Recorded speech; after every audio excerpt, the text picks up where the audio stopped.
Bienvenue dans le labo d'Hippocrate. Je suis Léo, médecin en fin de formation, et chaque semaine, je vous accompagne pour mieux comprendre le fonctionnement de votre corps et de votre santé.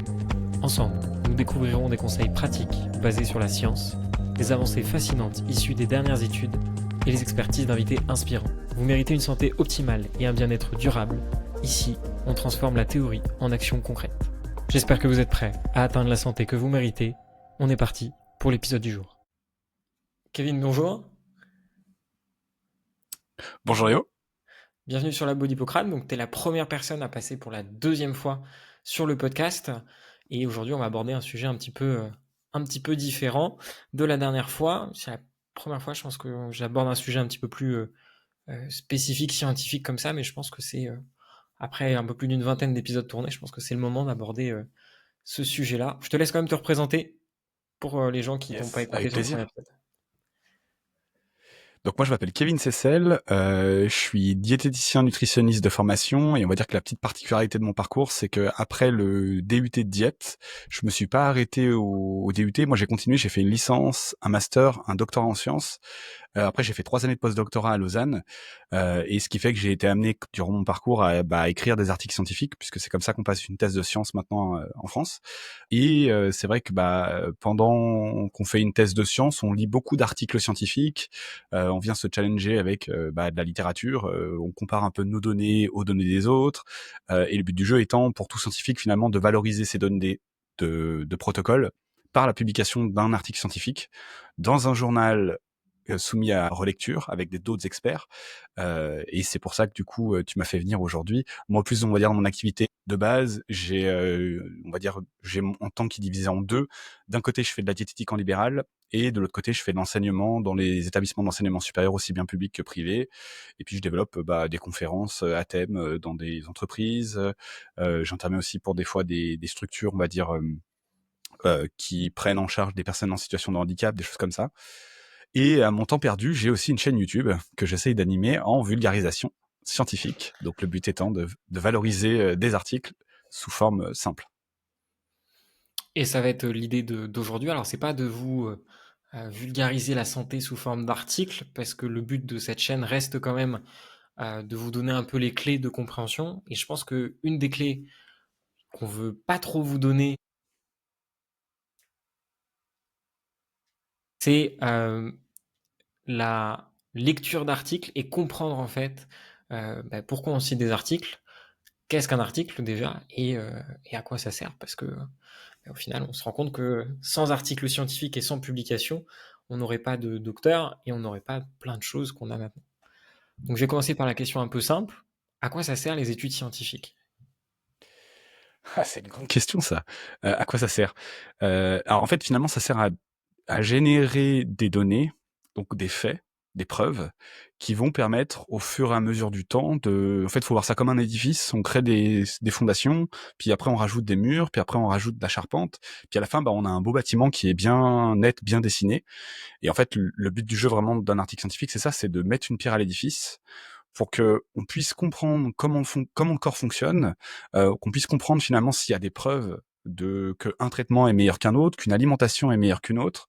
Et finalement, petit à petit, après, ça nous permet d'avoir une vision, on va dire, assez large, quoi, la plus large possible au départ, quoi. Pas au départ, mais à la fin, la vision la plus large possible d'une question vraiment, d'une question, on va dire, de santé. Ce serait de se dire, faudrait qu'on prenne un exemple pour que ce soit un peu plus parlant, je pense, mais voilà, c'est le but du jeu, c'est de générer des données qui sont des preuves. Un peu comme finalement fonctionne la justice, hein, c'est un peu le même but, hein, c'est que la justice fonctionne sur des niveaux de preuves. Avoir un cheveu sur une scène de crime, c'est pas la même chose qu'avoir une empreinte sur une arme de crime. Donc c'est pareil en fait. C'est un peu du jeu de Sherlock Holmes, et on essaye de décrypter un petit peu comment ça fonctionne. Complètement. Et oui, donc ces études-là, elles nous servent pour beaucoup, nous, en tout cas, en tant que médecin, dans des médicaments, dans toutes ces choses-là. Pour la partie, toi qui te concerne un peu plus, pour la partie diète, c'est pareil, voir l'impact de certains aliments, de certaines catégories d'aliments. Et en fait, c'est surtout l'idée d'avoir quelque chose de très standardisé, d'avoir quelque chose de très protocolisé, pour pouvoir contrôler, on verra un peu ce terme-là tout à l'heure, mais tous les biais possibles, parce que c'est pas parce qu'une étude vous donne un résultat que c'est forcément un bon résultat. Il y a plein de manières de se tromper. Et vous allez voir qu'il y en a plus de manières de se tromper que de manières de réussir. Après, il faut quand même garder en tête aussi que au fil du temps, une tendance se dégage. Parce que sinon, après, on va dire que les études, du coup, ne servent à rien, c'est pas le but. Non, non, complètement. Et en plus, ce qui est très important, c'est ça sert à rien de citer une seule étude pour dire quelque chose.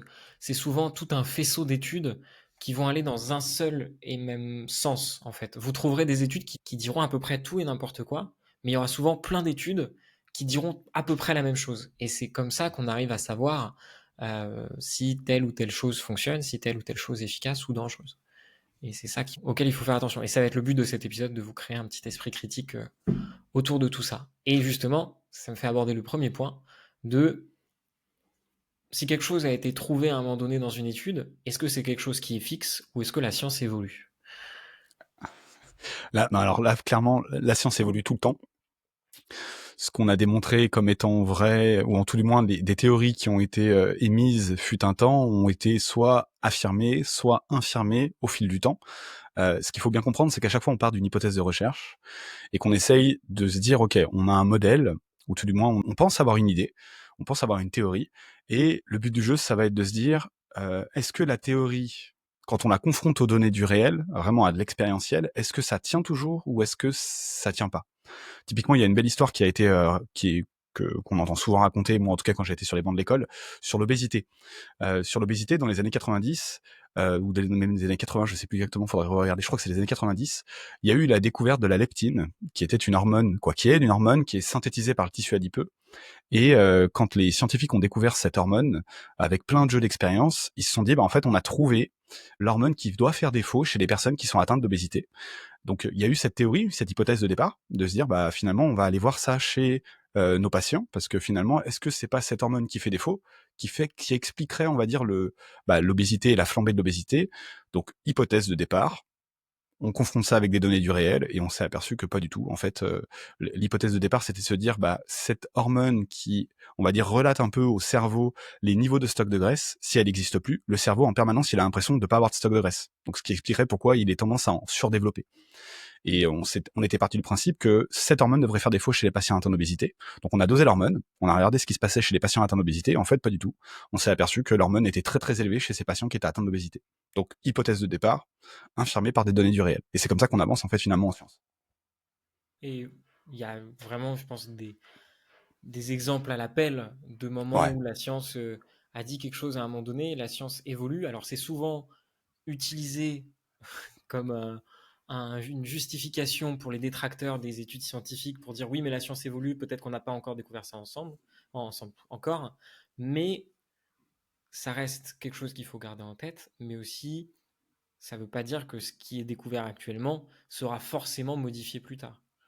Non. Et c'est toute la Non, il y a quand difficulté. même des choses qui sont immuables. Si je prends un exemple sur les hormones, bon bah l'insuline, ça fait baisser la glycémie. Point. Il n'y a pas ce qu'on a découvert. Maintenant, c'est une vérité vraie, et c'est quelque chose qu'on a compris. En fait, il y a plein de choses comme ça qui seront jamais remis en cause, puisque finalement, c'est des choses qui sont très solides. Ce qui est plus subtil, des fois, c'est en fait la problématique un peu de la nutrition, c'est que un effet d'un aliment pris isolément, c'est beaucoup plus complexe que juste l'effet d'une hormone. Puisque finalement, il y a tout un spectre de choses. Il faut pas oublier que l'alimentation, c'est des vases communicants. C'est-à-dire que si je ne mange que ça, bah, je mange pas le reste. Et est-ce que finalement c'était l'excès du reste ou c'est l'aliment lui-même qui a un effet? Ça, c'est toujours très compliqué finalement à appréhender. Donc c'est pour ça que il y a ce que tu disais très bien au départ, hein, c'est qu'au début on a des hypothèses, on les teste avec en fait vraiment avec de la recherche, et puis petit à petit on en trouve des portes, puis on se rend compte qu'il y a d'autres portes à entrouvrir, puis on avance comme ça sur un chemin, et on va aussi se rendre compte que c'était pas si simple que ce qu'on avait prévu au départ. Ça, c'est souvent ça, la recherche, c'est que on enfonce une porte pour en ouvrir, et puis en fait on tombe dans un autre hall où finalement il y a plein d'autres portes à entrouvrir. Donc c'est complexe, mais après il y a quand même toujours des consensus qui vont se tirer de tout ça. Et c'est ce que tu disais très bien au début, hein. Des articles, il y en a toujours qui vont dans un sens, un qui vont dans l'autre. Mais quand on pondère vraiment la masse d'articles qui va dans un sens ou dans un autre, on se rend compte quand même qu'il y a une tendance qui se dégage. Et c'est après ça permet du coup d'avoir ce qu'on appelle un consensus scientifique, c'est-à-dire quelque chose qui est consensuel, c'est quelque chose qui est admis par la communauté et qui finalement n'est plus challengé parce que c'est quelque chose comme étant finalement quelque chose d'assez vrai. Et donc là, ceux qui nous écoutent, bon, peut-être que vous vous dites, ok, j'ai un peu capté à quoi ça sert les études, je sais un peu quel en est l'objectif, mais maintenant concrètement, qu'est-ce que je fais? parce que j'ai plein de citations qui sont mises sous certains posts. Quand je fais des recherches sur ChatGPT, des fois j'ai des citations par-ci par-là. Je pense que ce serait pas mal de commencer par juste parler des différents types d'études. Alors moi, je crois que j'en avais mis 3 dans la préparation de l'épisode. Si Ouais. tu veux en aborder plus, on peut en aborder plus. Mais Non, c'est les 3 tops. voilà, les 3 principales, je pense que c'est les plus Mmh. importants. Ouais. En fait, dans les études scientifiques, ce qu'il faut garder en tête, un peu l'analogie que je faisais tout à l'heure, c'est que chaque étude amène un certain niveau de preuve. Donc, au bas de l'échelle, on va avoir, on va dire, alors, on pourrait avoir les opinions d'experts, ce qui sont pas des preuves en tant que telles, c'est juste des courants de pensée. Puis plus on monte dans la pyramide, plus finalement on arrive sur un niveau de preuve qui est très élevé. Et en fait, souvent on cite le top 3. Donc c'est les top 3 que tu m'as mis. C'est les études observationnelles, les études interventionnelles, et puis les méta-analyses. Et les méta-analyses étant le nec plus ultra qui rassemble finalement plein d'autres essais pour raisonner, avoir une énorme puissance statistique pour finalement tirer une tendance globale. Alors, une étude observationnelle, qu'est-ce que c'est? Souvent, c'est des études de cohorte. Donc, il y en a plein à travers le monde. On se dit, OK, moi je suis scientifique, je vais suivre, imaginons, 100 000 personnes pendant 30 ans.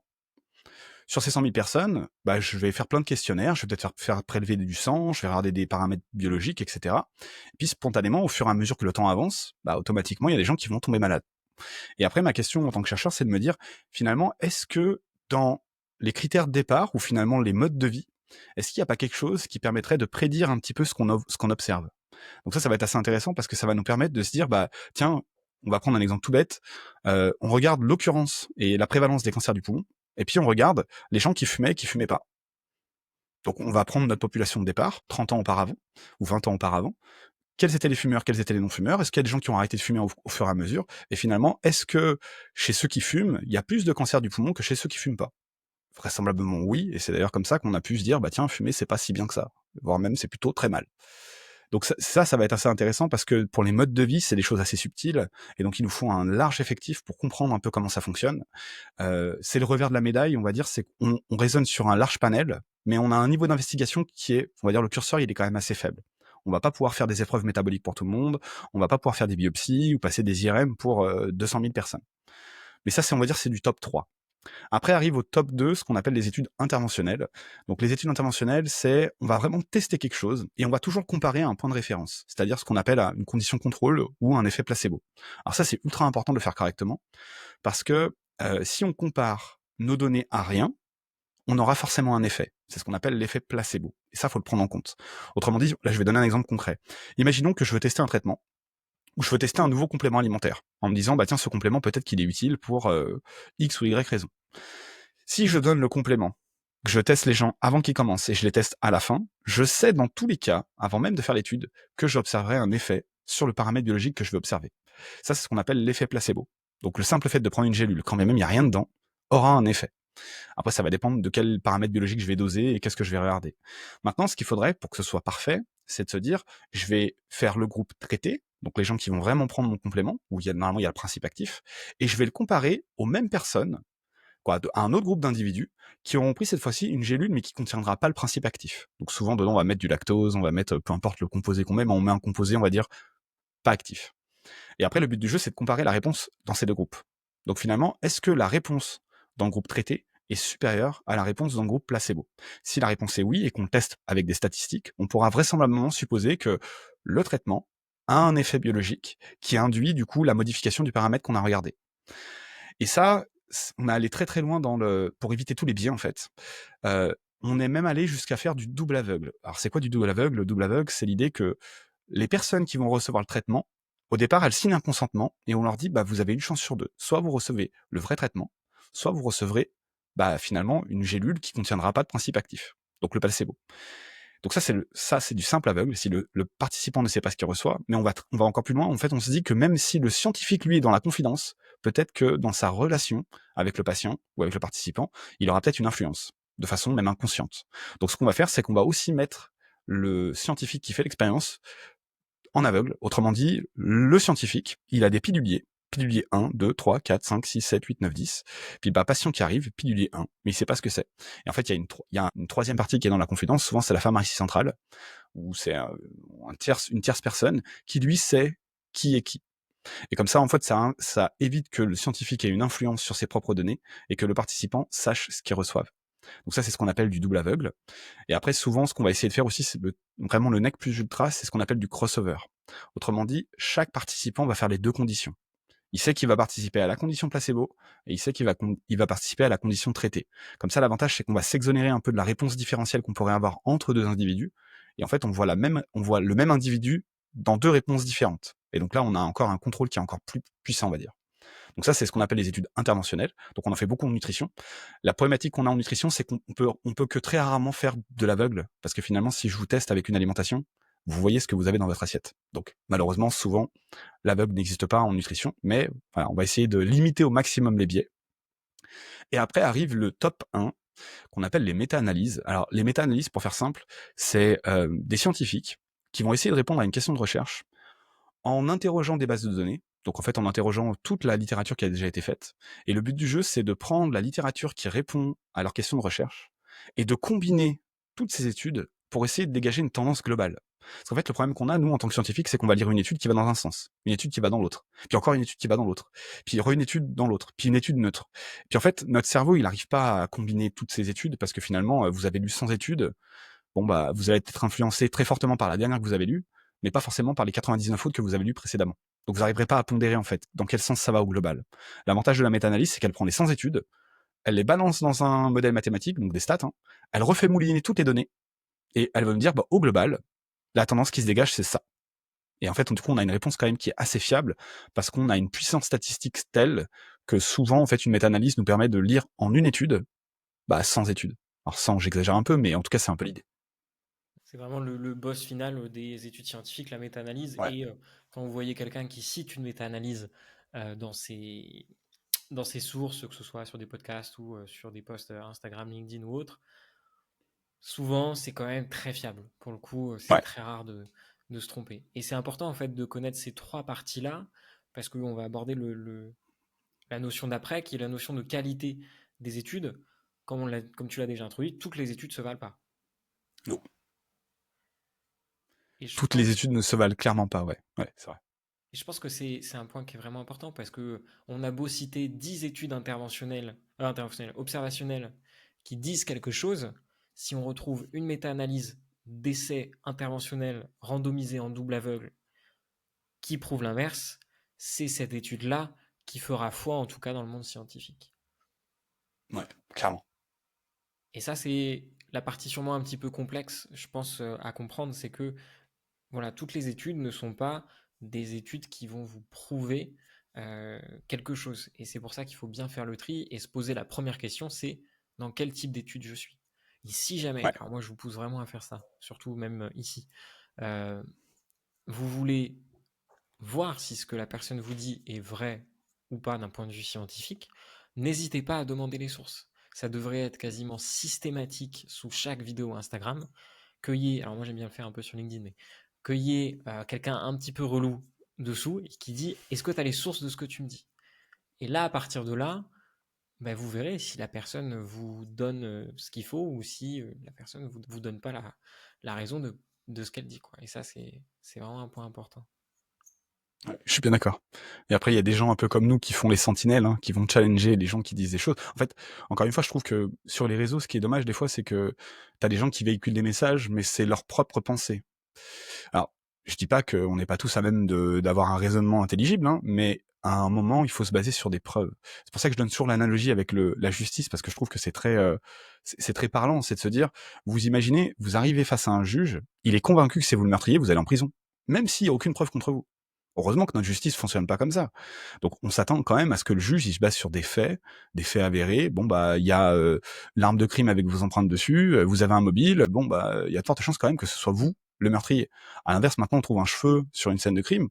Bon bah mis à part le fait que vous connaissez la victime et que potentiellement vous avez passé du temps avec elle avant le meurtre, mais ça prouve en aucun cas le meurtre. Ça met, on va dire, la puce à l'oreille, mais après derrière, ce sera pas forcément vous le meurtrier. Donc c'est exactement le même principe sur les études scientifiques. Ce qu'il faut toujours aller voir, c'est en fait finalement quel est le consensus scientifique sur la question, plutôt que d'aller voir Monsieur Tartampion qui a un avis franc parce que lui il a essayé. Et puis en plus, un truc que je rappelle toujours, mais ce qui est très problématique avec la nutrition, je prêche pour ma paroisse en l'occurrence, mais c'est qu'en fait tout le monde fait l'expérience de manger 2 ou 3 fois par jour. Et en fait, tout le monde a l'impression d'être un expert en nutrition, alors que en fait, c'est pas parce qu'on mange 3 fois par jour qu'on est expert en nutrition. Vous vous imaginez quelqu'un qui vous dirait, bah moi en fait, j'appuie sur des interrupteurs, je sais brancher des prises, bah je suis électricien. C'est un c'est un électricien qui sait allumer des interrupteurs et brancher des prises, pas plus, pas moins. Parce qu'un différentiel, il sait pas comment ça fonctionne, et cetera, et cetera. Donc voilà, c'est un peu la différence et c'est ce qui fait qu'on a une grosse cacophonie en nutrition, je trouve. Je vous coupe 5 secondes juste pour vous demander de vous abonner si vous aimez le podcast et de mettre 5 étoiles sur Spotify et les plateformes comme YouTube ou Deezer. Ça nous soutient et nous permet d'avoir toujours plus d'invités exceptionnels. Ouais, et se rajoute à ça beaucoup. Il y en a même qui en écrivent des livres qui se vendent des millions de fois. J'ai fait ça sur moi et donc Ça c'est ça marche. qui marche tout le temps et qui marchera pour tout le monde. Et ça, Ouais. non, c'est pareil. C'est pas quelque chose qui est viable point de vue long terme parce que ça enlève toute la comment dire, la La subtilité, diversité de réponses. Ouais. ouais, et la diversité des réponses en fait. Vous, moi, toi, moi, on n'est absolument pas pareil dans notre fonctionnement. Il y a des choses qui sont classiques comme tu Identique. disais, le fonctionnement hormonal et tout ça, bien sûr, mais on n'a pas les mêmes niveaux de réponse. Et en plus de ça, encore et toujours, bon, on parle des études là, mais méfiez-vous toujours des posts quand quelqu'un vous vend quelque chose derrière. Oui. Voilà, c'est si c'est justifié par la science et par tout ça, il n'y a pas de pour ça, tout le monde doit gagner sa vie. Mais si rien n'est justifié et qu'on vous vend quelque chose parce que ça a marché sur la personne, ça doit vous mettre un petit peu la puce à l'oreille. On se fait toujours l'avocat du diable, hein. Moi, je te donne un autre exemple. Expérience personnelle. Ta mamie, elle a 100 ans. Elle fume un paquet de gita de maïs, sans filtre, depuis qu'elle a 15 ans. Tu vas partir du principe de quoi? Bah, tu vas partir du principe qu'en fait, fumer, c'est bon pour la santé. C'est toujours l'idée, hein, c'est que la science, elle va essayer d'éviter les contre-exemples. Elle va essayer d'éviter le oui, mais il y a toujours une exception. Mais en fait, il y a toujours une exception parce qu'en fait, le risque de zéro n'existe pas et la notion parfaite de causalité n'existe pas non plus. C'est-à-dire qu'en fait, on n'est jamais à 0% ni à 100%. Si c'est le cas, c'est que c'est un peu une forme de triche. Ouais, complètement. Et c'est vrai que ça me rappelle une patiente aussi qui a 97 ans, je crois, qui était en pleine forme et puis qui, pareil, fumait un paquet de clopes par jour. Mais en fait, pour cette patiente-là qui fume un paquet de clopes depuis 81 ans, peut-être, il y Mmh. en a peut-être 10 000 autres qui sont morts à Qui sont 50 ans mortes. parce qu'ils fumaient, tu vois. Ouais. Elle a Donc, gagné l'auto, même mieux, elle a même mieux gagné l'auto, en fait. ouais, clairement, clairement. Aucun problème. Euh, On a abordé rapidement le sujet tout à l'heure. Donc maintenant, une fois qu'on a vu ces différentes études-là, il y a d'autres paramètres à prendre en compte dans les études. Oui. Alors je vais faire en deux fois. Le premier paramètre que je veux qu'on parle, c'est un paramètre qui est super important, mais ça tombe bien parce qu'il est vraiment mis dans chacune des études et très facile à comprendre. C'est le paramètre des conflits d'intérêts. Est-ce qu'on peut Oui. revenir sur ce terme-là et l'expliquer un petit peu à ceux qui nous écoutent?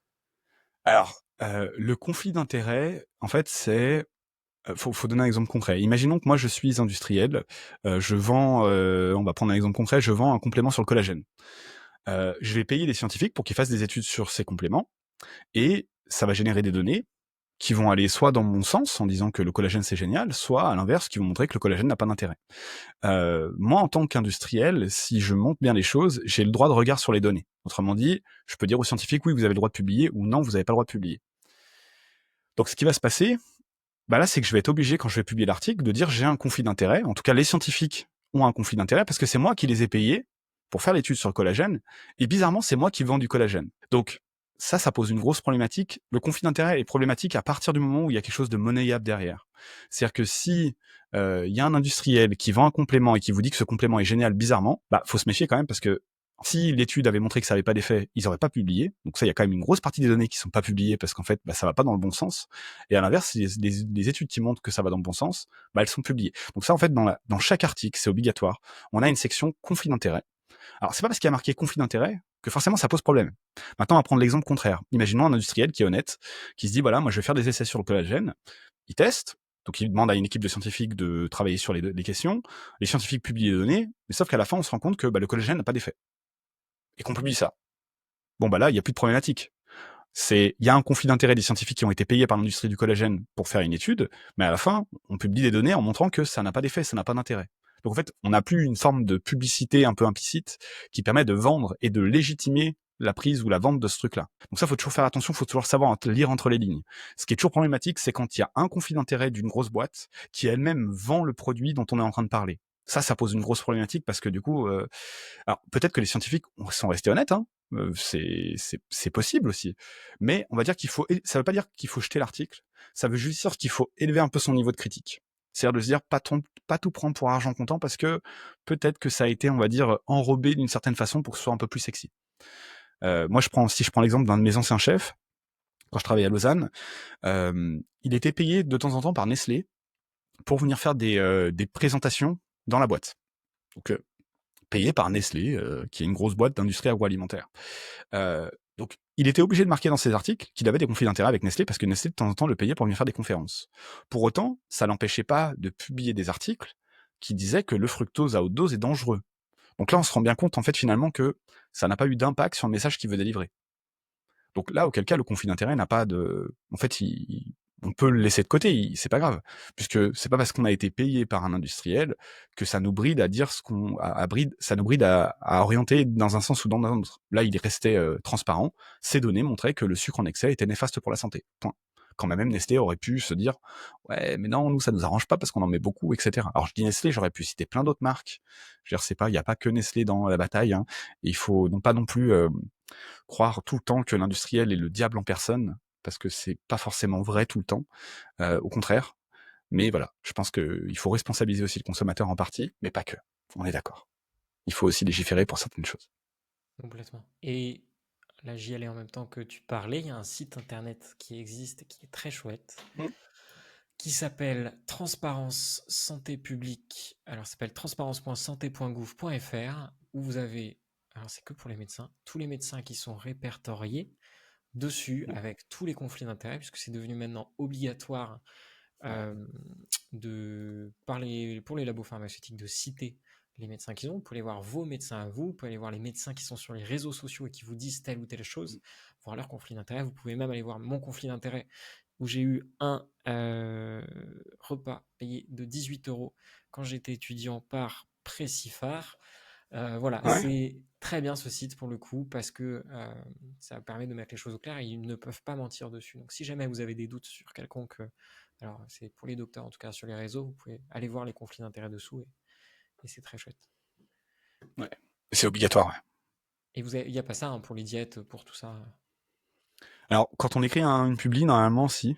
Pour les diètes, il n'y en a pas. Je crois pas qu'on ait encore l'obligation de dénoncer les conflits d'intérêts, mais en tout cas, pour une publication scientifique, à partir du moment où on a notre nom dans un journal, pareil, on a une espèce d'énorme fichier où il y a tous les conflits d'intérêts qui doivent être cités à l'intérieur. Et si on se fait épingler parce qu'on n'a pas cité le conflit d'intérêts, c'est un coup à détruire une carrière scientifique, donc les scientifiques le font pas, clairement. Ouais, clairement. Mais c'est tant mieux. C'est tant mieux. Ouais. Ouais. Et l'autre point important dans ces études-là, ça va être le point, alors qui, je pense qu'on peut en parler, on pourrait faire un épisode juste sur ça, mais on va s'en tenir à celui-là en tout cas, ça est les biais scientifiques. Pareil, c'est quelque chose qu'on entend assez souvent de oui, mais cette étude est biaisée. Qu'est-ce que c'est qu'un biais scientifique au final et comment on arriverait à les reconnaître?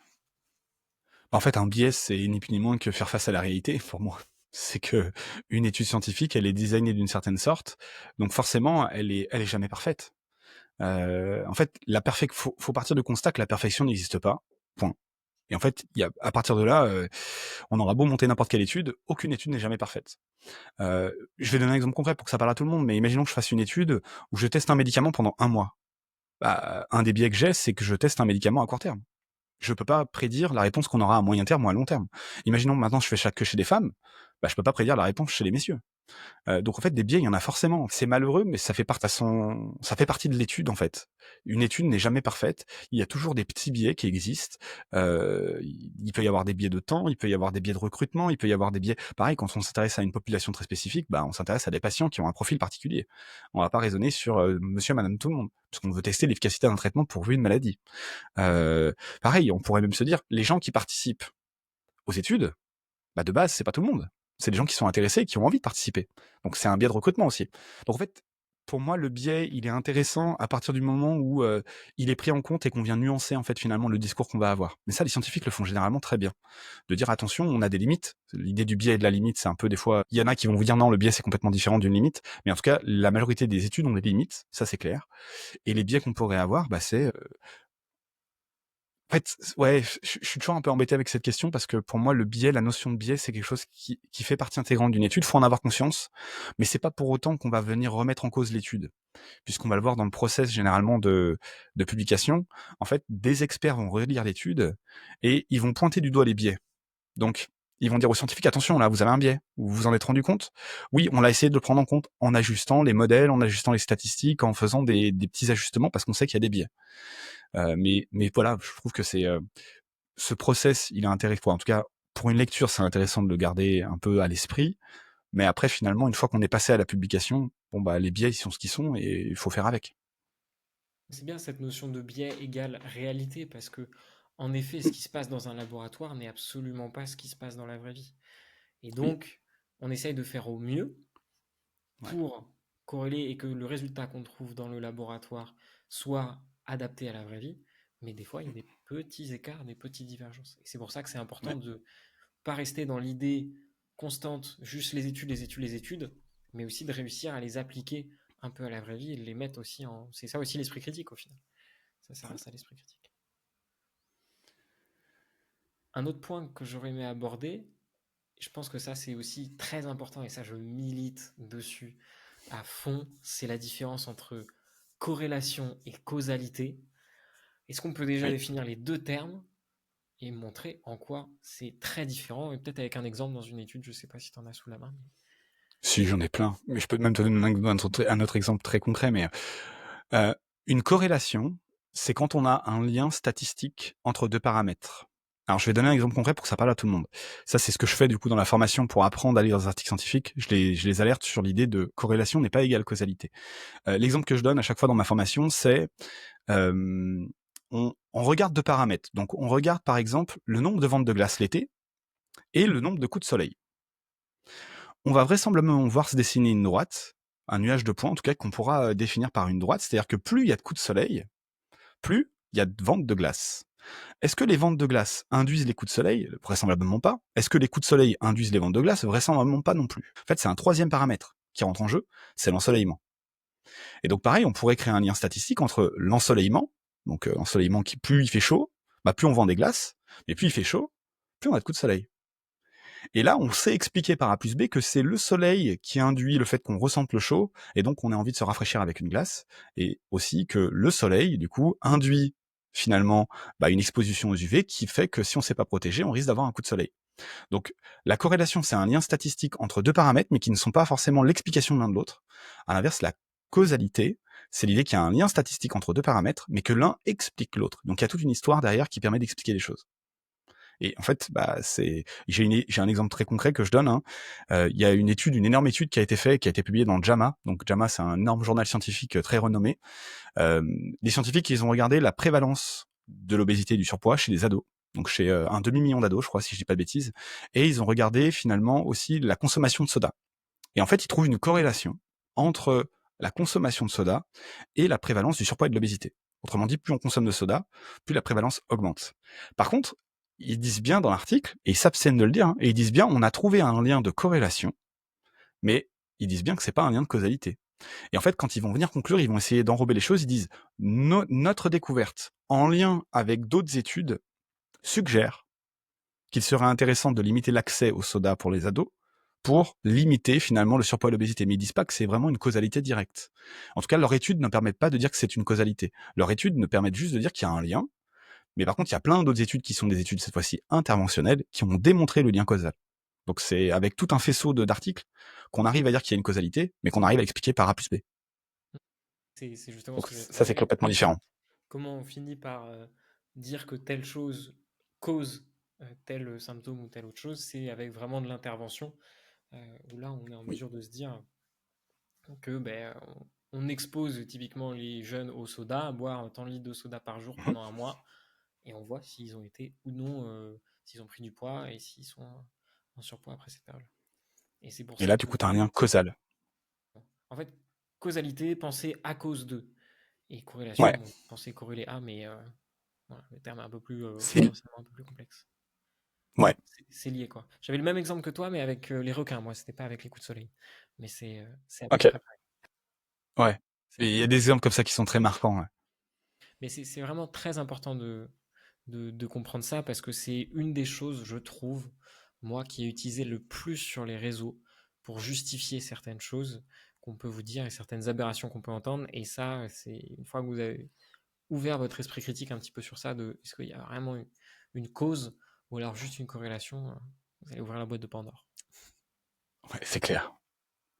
La suite que je voulais aborder, c'était la question. Alors, pareil, on va essayer de vulgariser ça le plus possible parce qu'on parle beaucoup de ça depuis le début. C'est la partie un peu statistique des études. Ouais, C'est la partie un peu, alors il y en a qui adorent, désolé pour ceux qui adorent, chiante des études.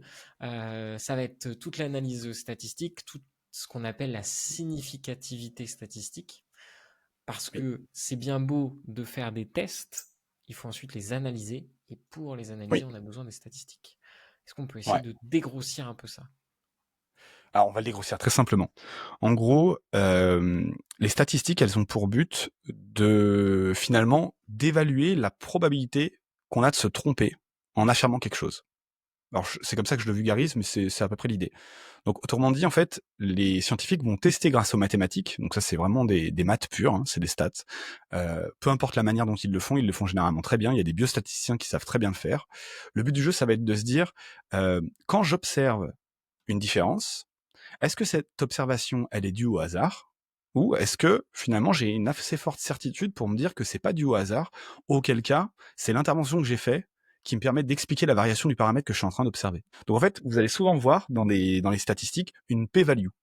Si on hiérarchise la p-value, on peut l'exprimer. Alors, ce qu'il faudrait, c'est l'exprimer en pourcent. Donc souvent, vous allez avoir P1. À partir de ce moment-là, on dit que c'est significatif en science. Ça veut dire quoi?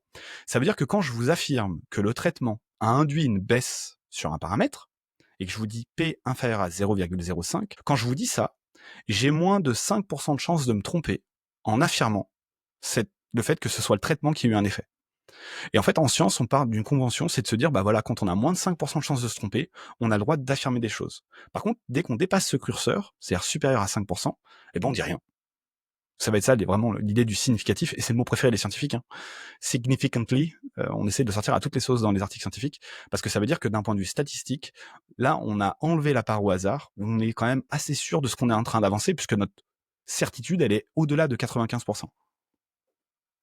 Donc c'est un peu cette idée, hein, la certitude ou l'intervalle de confiance, qui est l'autre corollaire inverse. La p-value donne l'incertitude qu'on a, donc j'ai une incertitude qui est inférieure à 5%, et la réciproque de l'incertitude, c'est la certitude. Autrement dit, c'est ce qu'on appelle l'intervalle de confiance à 95%. Donc en fait, les deux sont la réciproque l'une de l'autre. Et en fait, c'est ce qu'il faut checker parce que moi souvent, je me marre avec mes étudiants en bachelor quand ils font des petits questionnaires ou ils font des choses.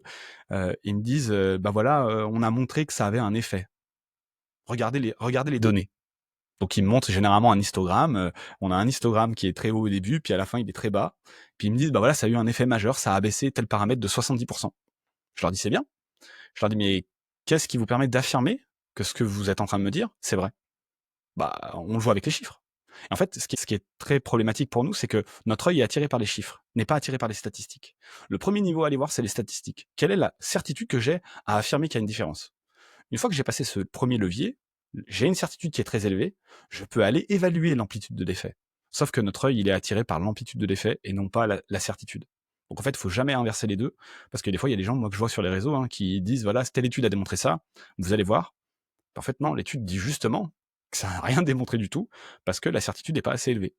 Donc, bah, en fait, techniquement, les scientifiques n'ont pas dit ça. C'est juste, ils ont dénaturé le message principal, juste en se basant sur ce qu'ils voyaient visuellement. Mais le visuel n'est jamais de la statistique.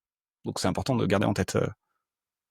C'est très important, même si ça paraît. Alors, l'explication est hyper claire, mais je pense que c'est vraiment un autre point essentiel quand vous voyez un peu les citations des études. C'est juste d'aller chercher ce petit p là et voir, suivant le résultat, s'il est inférieur ou non à 0,05%. Pardon. Et vous Oui. allez vous rendre compte qu'il y a un paquet d'études qui sont citées avec un P qui est supérieur à 0,05% et qui est donc. Attention, 0,05, auquel cas c'est 5%. Ouais. Parce que si tu redonnes 1%, du coup, c'est encore une proba de se tromper qui est encore plus faible. Ouais, mais dans ce cas-là, l'étude est encore meilleure. Mais, Oui. mais c'est vrai que ouais, c'est vraiment un point très important et je pense que c'est pour ça que vous verrez hein, des fois les gens un peu relous comme moi ou d'autres, sous les études enfin sous les postes de oui, mais c'est pas significatif. Et ce terme-là, même s'il est un peu mis à la sauce dans tous les sens, c'est un des termes les plus importants parce qu'en fait, c'est ça qui permet Mm. de définir un peu le dernier round de si l'étude est valable ou pas, quoi. Ouais. Et en fait, de si l'étude a observé un effet qu'on considère comme étant vrai, ou comme en ayant une certitude assez élevée pour affirmer qu'il y a un effet, plutôt que en fait de rien dire. Et souvent, en fait, les scientifiques ne diront rien, hein, au-delà de 5%. C'est-à-dire que si j'ai plus de 5% de chance de me tromper en affirmant quelque chose, je m'abstiendrai de dire quoi que ce soit. Donc ça, c'est pas Exactement. négligeable. Et pour ceux qui nous écoutent, ne vous inquiétez pas, on fera un petit topo final un peu sur tout ça parce que vous dites peut-être de oh là là, comment je vais finir par m'y retrouver entre les biais, les stats, les types d'études et tout ça. On va vous donner un petit manuel à la fin oral pour vous dire comment vous débrouiller pour lire les études. On va Et puis, passer à... et puis, et puis, bah, je me permets de faire un petit coup de pub parce que c'est le bon moment, je crois. Exactement, vas-y, avec Et grand puis, plaisir. bah, Après, et ça va puis, être bah, à la fin, mais vas-y. du coup, du coup, pour ceux qui voudraient aller plus loin, voilà, moi je fais, en fait, j'étais parti du constat que dans les professionnels de santé, on n'était pas formés à lire des articles scientifiques. Que là, en fait, une statistique, on ne sait pas ce que c'est, une corrélation, on n'est pas forcément formé à l'interpréter, qu'on ne sait pas exactement le processus de publication.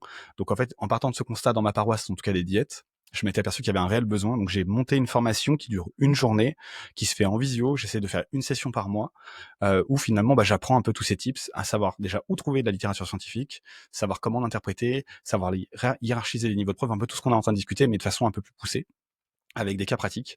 Et pour ceux que ça intéresse, vous n'hésitez pas à aller, de toute façon, sur les réseaux, vous tapez mon nom, mon prénom, donc Kevin Cessel, et vous pouvez trouver facilement ma formation, qui est généralement une fois par mois en fin de mois, et qui coûte pour l'instant 190 € la journée. La journée entière. Et franchement, bon, moi, ça fait des mois que je te dis qu'il faut que je la fasse. Il faut que je la fasse. J'essaie de trouver le temps quand je peux, mais il faut que je la fasse parce que c'est vraiment essentiel. Et en tout cas, pour tous les professionnels, que ce soit médecins ou autres, hein, parce que nous, on est assez peu formés, euh, peu formés à ça, du moins sur la durée. Donc, c'est important. Et c'est là où j'ai été impressionné, c'est qu'en fait, il y a plein de professionnels de santé de différentes disciplines qui maintenant me contactent pour faire la formation.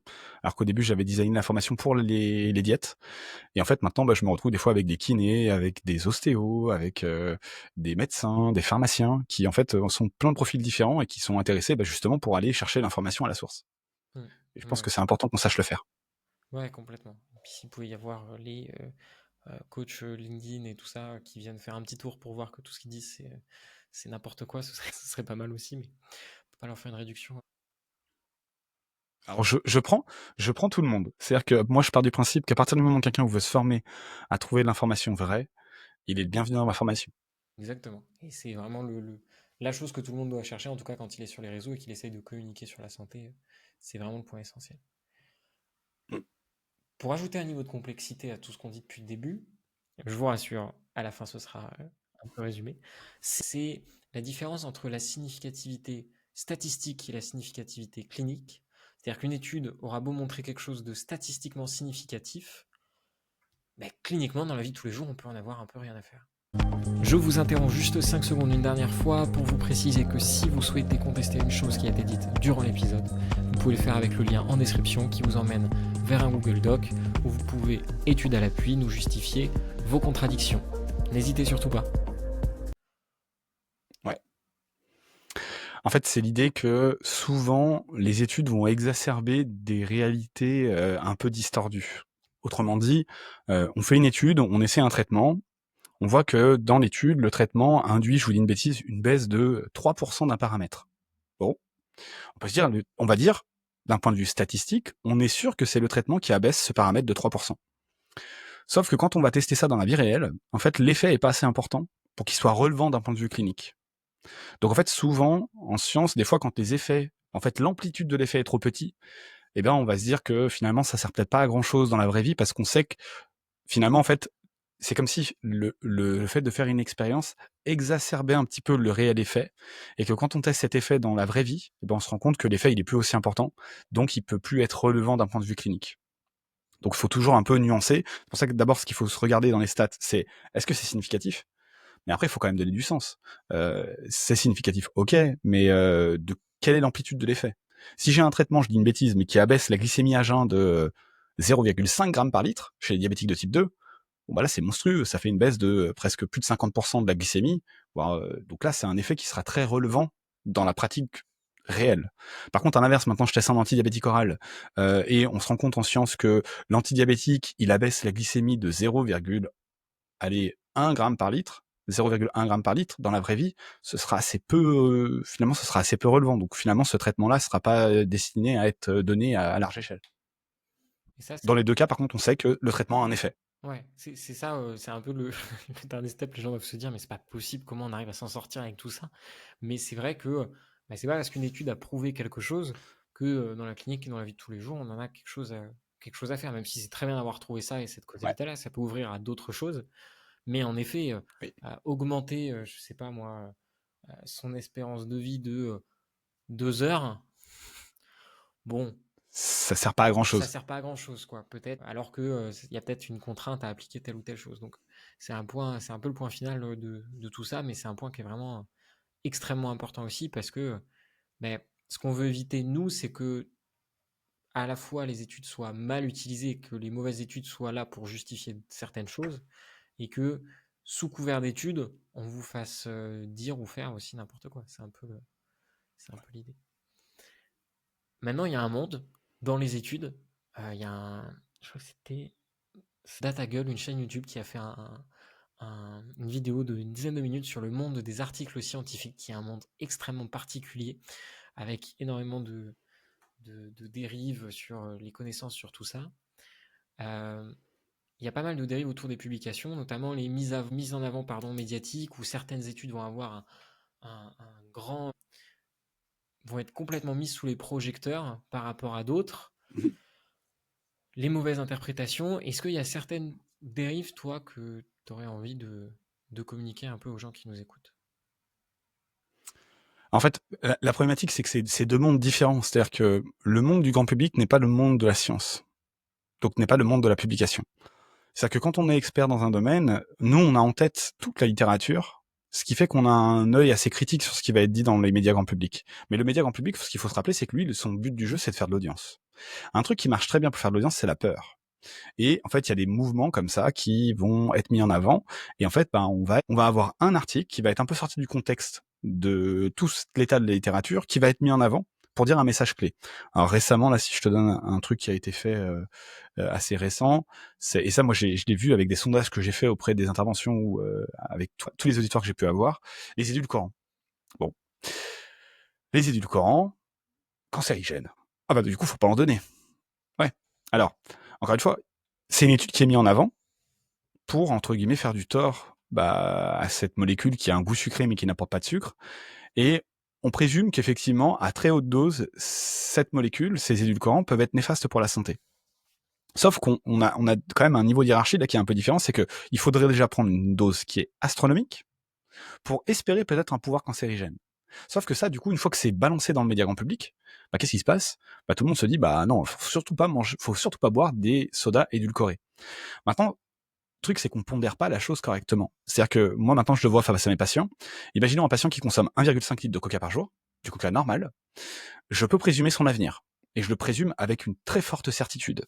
Autrement dit, à horizon 5, 10, 15 ans, il va développer une stéatose hépatique qui risque du coup de déraper très rapidement en stéatohépatite, donc avec une inflammation, avec une fibrose, qui va commencer à malheureusement potentiellement induire aussi, pourquoi pas, une perturbation de la sensibilité à l'insuline, donc pourquoi pas un diabète de type 2 ou une insulinorésistance débutante, avec potentiellement une dyslipidémie qui va se matérialiser, et en fait il va avoir un contexte cardio-métabolique qui va être très défavorable, avec une espérance de vie qui va être très nettement rognée. Ça, j'en suis sûr.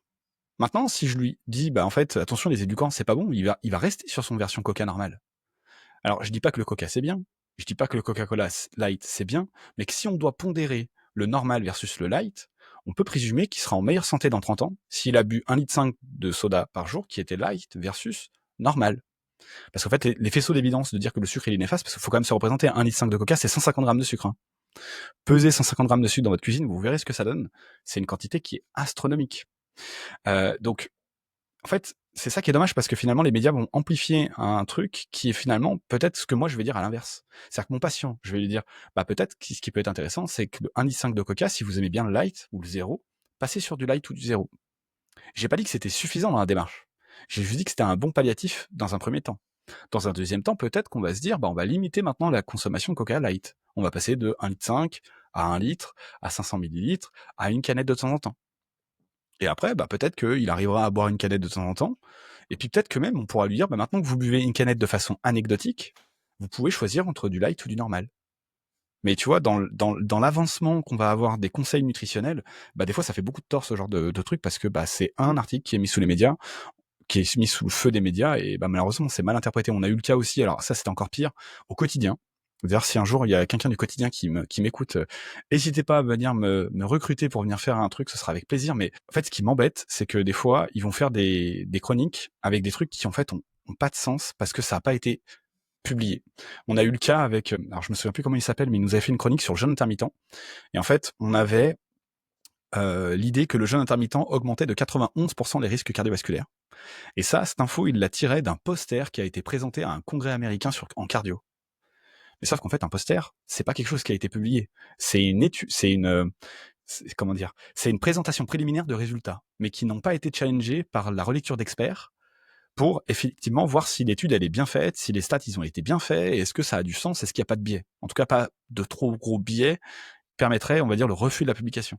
Et sauf qu'en fait, le message, il est beaucoup trop précoce pour arriver dans le média grand public.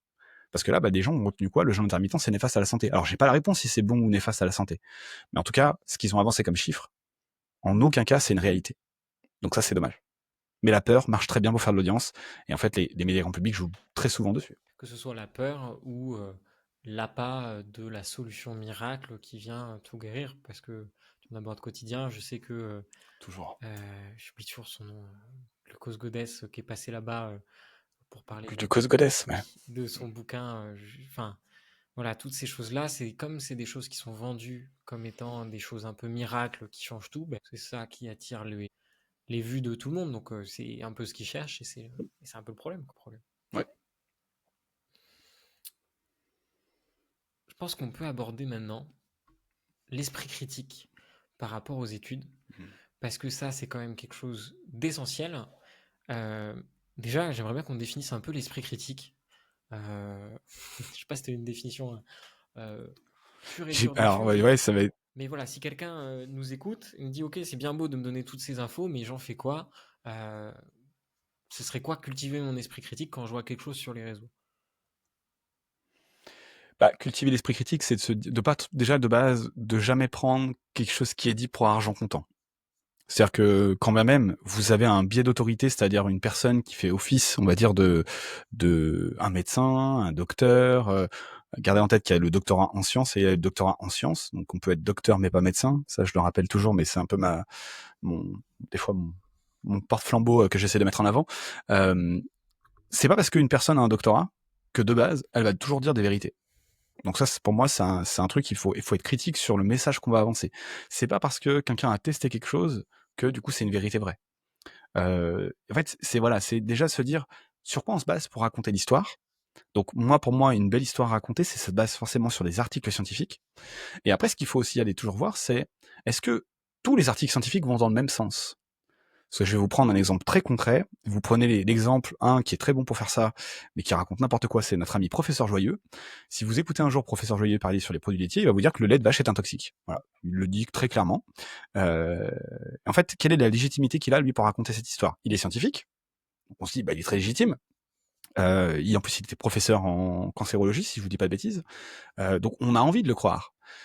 Sauf que du coup, il va nous donner des études, et en plus, c'est là où il est très bon, c'est qu'il se base sur des études scientifiques, mais il va délibérément oublier de vous parler de tout un pan de la recherche qui montrerait que potentiellement ça a un effet positif.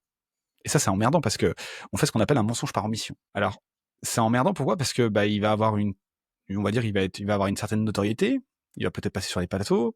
Il a des vidéos sur YouTube qui ont été beaucoup vues, beaucoup likées. Et en fait, est-ce que c'est vrai pour autant? Est-ce qu'il vous a pas menti? Alors, je sais pertinemment qu'il a en tête la littérature autre, qu'il a délibérément oublié de dire. Et en fait, il faut toujours se méfier. En fait, faut toujours être méfiant sur un discours qu'on reçoit, que ce soit moi, que ce soit toi, Léo, peu importe le discours qu'on reçoit. En tout cas, quand on est sur les réseaux, il faut être méfiant. Et il faut du coup essayer de se dire, je vais aller me faire mon propre avis en lisant des données.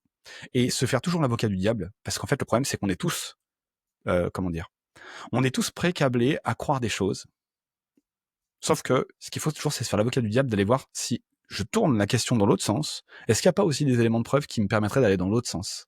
Et ça permet en fait finalement d'avoir une version nuancée de ce qui est la réalité. Et moi, un exemple que je donne souvent, c'est l'idée que la réalité, c'est jamais noir ou blanc, c'est 50 nuances de gris. En fait, la vérité se trouve toujours au milieu, à la croisée des chemins. C'est jamais caricatural. Et en fait, dès qu'on a une caricature en face de toi, ça nous permet direct de se dire, attends, lui, il est très caricatural, c'est sûr que ce qu'il me raconte, c'est du bidon. Ou tout du moins, c'est une version très tirée par les cheveux de la réalité. Je pense que c'est vraiment ultra important de cultiver son esprit critique et je le dis à chaque fois, même nous, remettez-nous en question parce que si on vous dit quelque chose et qu'on n'est pas capable de le justifier, ouais, c'est qu'il y a un problème.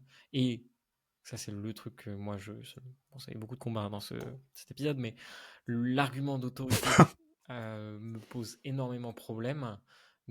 C'est même pas parce que votre médecin vous dit quelque chose que c'est forcément vrai. Alors, je dis pas de remettre tout en question et de passer votre vie à être contre les choses. Mais s'il y a quelque chose que vous entendez qui n'est pas forcément en accord avec ce que vous entendez depuis un certain temps, ou ce qui est un peu le consensus actuel de ce qu'on peut entendre partout, voilà, ça doit vous porter un petit peu la puce à l'oreille. Et l'idée, c'est pas forcément de remettre tout en cause, c'est juste de prendre sa responsabilité aussi face à ce qu'on entend. Mais c'est difficile, parce que ça demande beaucoup plus d'énergie de réfuter ou ne serait-ce que juste de remettre en question quelque chose, plutôt que de simplement donner argent comptant. Ouais. C'est l'idée de pas le croire bêtement, mais c'est de se dire, bah en fait non, ça a été, c'est comme très souvent, je suis très étonné, tu vois, je donne un exemple concret, mais les platistes, ça me fascine. J'arrive pas à comprendre comment, à un moment, en 2025, on arrive encore à croire que la Terre est plate. Je suis toujours ébahi de me dire, bon bah il y a quand même, en fait, je me dis qu'en tant que scientifique, on a loupé quelque chose. Et ça, il y en a un qui en parle très bien, c'est Étienne Klein. J'aime beaucoup l'écouter parce qu'il est grand philosophe, il arrive à verbaliser les choses. Et en fait, il dit à un moment, effectivement, on a peut-être loupé le coche d'expliquer correctement les choses et ce qui laisse la porte ouverte aux fausses croyances ou aux croyances complètement accalabrantesques, de se dire bah oui, la Terre est plate. Non mais moi, votre Terre est ronde, j'y crois pas. Mais c'est pas une question d'y croire, c'est un fait. C'est même pas une croyance. On est dans la preuve. On sait que c'est vrai. Donc c'est pour ça que des fois j'ai un peu du mal avec ce genre de choses. Mais voilà, il faut se challenger. Et je pense que les gens qui nous écoutent sont des gens qui ont envie de se challenger. Et je suis d'accord, pour le coup, pour moi, sur la partie médicale, santé et tout, c'est aussi un échec des professionnels de santé, où on a voulu garder l'information trop pour nous, avec ce côté un peu très puissant, entre guillemets, du médecin ou du professionnel de santé, le sachant, et le patient qui doit juste obéir à ce qu'on dit, sans lui remettre les clés en main. Et donc, on a enlevé, je pense, on a perdu des années et des années en termes d'éducation thérapeutique, en termes d'éducation en santé. Mais bon, on essaye Ouais. de récupérer ça tant qu'on peut, mais c'est pas facile. Et puis je pense aussi l'humilité aussi des fois de dire je ne sais pas. Ça c'est un truc qu'on n'a pas appris. En tout cas, moi j'ai pas fait les études de médecine, mais en discutant avec un très bon ami qui est médecin généraliste, il m'a dit effectivement c'est pas un truc qu'on nous apprend forcément en études de médecine de dire à un moment bah on ne sait pas. Et en fait c'est ça aussi la science, c'est que c'est une quantité finie de connaissances et donc il y a des moments bah on ne sait pas, on peut pas y répondre. Et il faut avoir l'humilité de dire bah pour l'instant là on est dans le flou, on sait pas. Complètement. Et je pense que là ça les gens l'entendraient beaucoup plus plutôt que de dire oui non c'est comme ça et puis point barre. Ouais, moi je vais sur Internet avec les patients des fois, hein. Je leur dis, bah écoutez, j'en ai aucune idée, on va regarder un petit peu ce qu'on trouve, que ce soit sur les sites officiels ou voilà, c'est important à un moment donné, comme tu dis, d'avoir un petit peu d'humilité. On sait pas tout et heureusement, parce que sinon, on aura le cerveau plein à craquer. Oui. Donc je pense qu'on a bien fait le tour, on va pouvoir conclure sur la fin. Alors cette fois-ci, je vais pas demander 5 points un peu à retenir, mais je vais demander plus un petit guide pour les nuls. Ouais. Je dis pas que vous êtes nuls, hein, ceux qui nous écoutez, vous inquiétez pas, mais bon, ça pourra vous servir. Et surtout pour les non-scientifiques, de savoir un petit peu comment se comporter quand ils voient une étude sur Internet. Ah, il y aurait plein de choses à dire. Alors déjà, première chose, ça peut être de vérifier quel type d'étude on a face à nous. Une méta-analyse, une étude interventionnelle, en randomisé double aveugle ou une étude de cohorte. Donc ça déjà, ça permet de hiérarchiser un peu le niveau de preuve auquel on fait face. On peut aussi garder un autre cran, ce serait d'aller voir par exemple l'impact factor du journal scientifique. Plus il est élevé, mieux c'est. Après, on peut se dire, on va essayer de checker, par exemple, les scientifiques. C'est qui? Est-ce qu'il y a des conflits d'intérêts? S'il y a des conflits d'intérêts, élevez votre niveau de critique.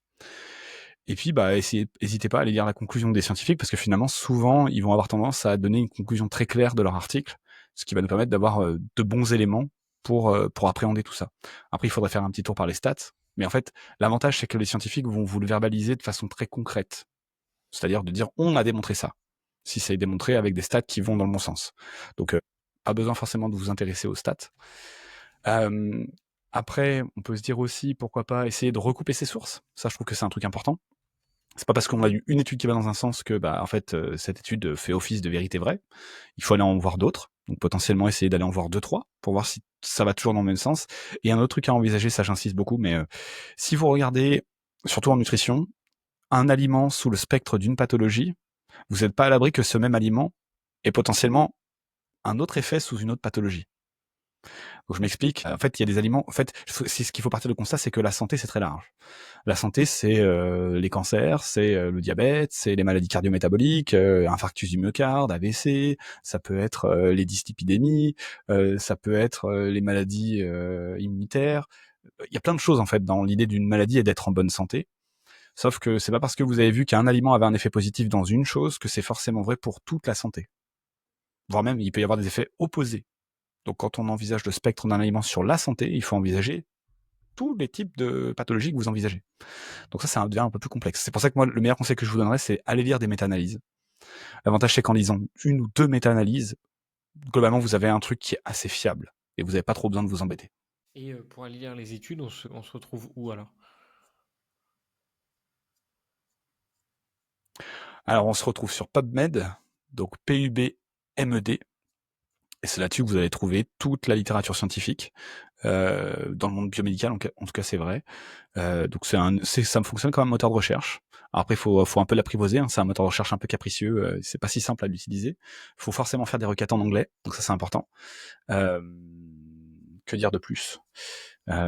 Vous avez aussi des IA qui peuvent être intéressantes. Il y en a une en particulier, alors pas ChatGPT, s'il vous plaît, ne faites pas de la littérature scientifique avec ChatGPT, il vous raconte n'importe quoi.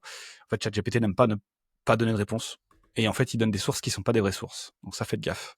Croyez pas du tout de ChatGPT. Allez plutôt sur l'IA qui s'appelle Consensus, donc qui est une IA, on va dire, plutôt développée pour les scientifiques, par les scientifiques, et qui va vous donner de vraies sources, donc de vraies études scientifiques. Et après, vous pouvez aller voir les sources. C'est l'avantage.